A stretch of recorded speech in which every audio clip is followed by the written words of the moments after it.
নমস্কার বন্ধুরা, আমি ঝুমা। আমার চ্যানেলে সবাইকে স্বাগত। প্রতিদিনের মতন আজকেরও আরো একটা রেসিপি নিয়ে এসেছি বন্ধুরা আপনাদের সামনে। রেসিপিটি হলো মাছের ডিমের ঝাল। মাছের ডিমের ঝাল আমি কিভাবে বানিয়েছি, কম সময়ের মধ্যে অসাধারণ কিন্তু খেতে হয়েছে, আপনাদের সাথে শেয়ার করেছি। আপনারাও এইভাবে বাড়িতে বানিয়ে বাড়ির সবাইকে খাওয়ান, আপনারাও সবাই খান, দেখবেন খুব ভালো হয়েছে। গরম গরম ভাতের সাথে কিন্তু অসাধারণ খেতে হয়েছে। আর ভালো লাগলে বন্ধুরা একটা লাইক, শেয়ার, কমেন্ট করতে ভুলবেন না। ডিম নিয়েছি, এখানে 250 গ্রাম ডিম আছে। এটা কাতলা মাছের ডিম কিন্তু। আমি কাঁচি দিয়ে উপরের এই ঝালটা কেটে নেবো, তাহলে খুব সুবিধা হবে। আরো মাঝখান থেকে কেটে দেবো।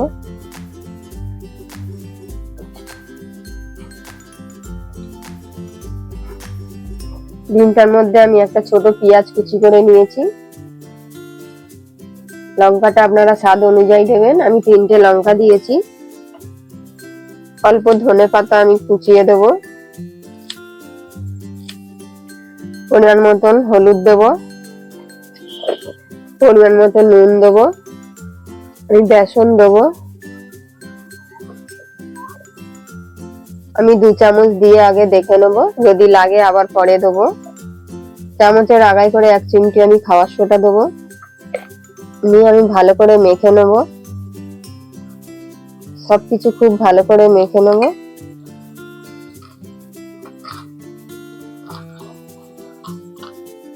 আমি 2 চামচ বেসন দিয়েছিলাম, আমি আরো 1 চামচ বেসন দিচ্ছি। আপনারা বুঝে দেবেন, যতটা লাগবে ততটাই দেবেন।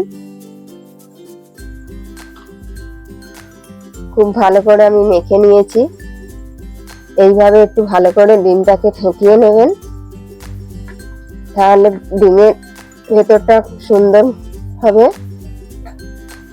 নাহলে অনেক সময় কি হয়, ডিমের বড়া করলে কিন্তু শক্ত হয়ে যায়, শক্ত হবে না। কড়াতে আমি পরিমাণ মতন তেল দেবো।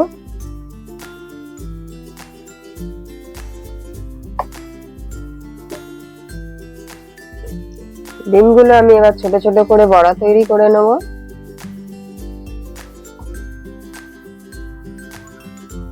যতটা পারবেন একটু ছোট ছোট দেবেন, কিন্তু ফুলে বড় হয়ে যাবে, যেহেতু খাবার সোডা দিয়েছি।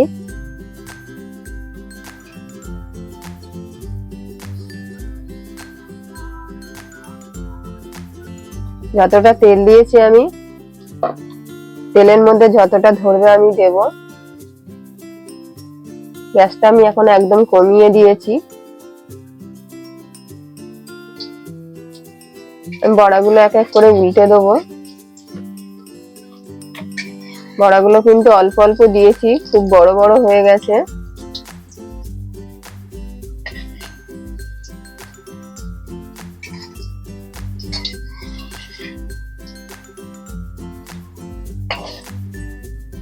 সব বড়াগুলো আমি উল্টে দিয়েছি।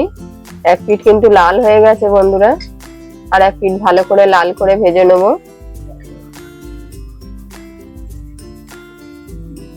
বড়াগুলো আমি তুলে নেব। খুব সুন্দর হয়েছে কিন্তু বড়াগুলো। বাকি যে বড়াগুলো আছে, মানে ডিমের যে গোলাটা, আমি এইভাবে ভেজে নেব। এইগুলো হয়ে গেছে, আমি এখন তুলে নেব। তেল আছে, তেলের মধ্যে আমি আরো অল্প তেল দিলাম। 1 চামচ সাদা জিরে ফোড়ন দিয়েছি। ফোড়নটা ভাজা হয়ে যাবে, সুন্দর একটা গন্ধ বেরোবে। ফোড়নটা লাল হয়ে গেছে, আমি একটা পেঁয়াজ দিয়ে দেবো। পেঁয়াজটাও লাল করে নেব।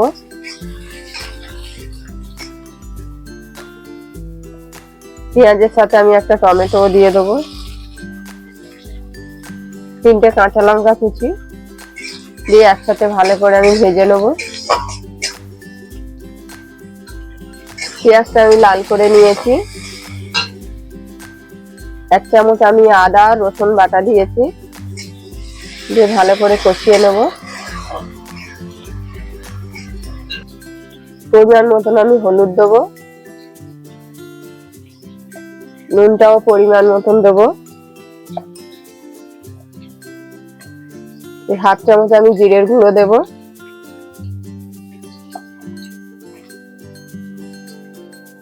1 চামচ আমি ধনের পাউডার দিয়েছি, 1 চামচ লঙ্কার গুঁড়ো দিয়েছি, এটা কিন্তু ঝাল লঙ্কার গুঁড়ো। 1 চামচ আমি লাল হওয়ার জন্য দিচ্ছি লাল লঙ্কা, দিয়ে সবকিছু আমি ভালো করে কষিয়ে নেবো। মশলা দিয়ে যতক্ষণ না তেল ছাড়বে আমি মশলাটা এবার ভালো করে কষাবো। মশলাটা আমি কষিয়ে নিয়েছি। আমি একটা আলু ছোট ছোট করে কেটেছি দিয়ে দিয়েছি। আপনারা চাইলে আলুটা আপনারা ভেজে নিতে পারেন, আমি আলুটা ভাজিনি, মশলার সাথেই আলুটা কষিয়ে নেব। মশলা আমার কষানো হয়ে গেছে, তেল ছেড়ে দিয়েছে। আমি এবার জল দেবো।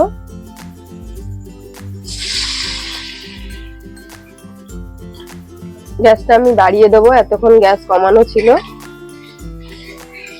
ঝোলটা যতক্ষণ ফুটবে আমি অপেক্ষা করব।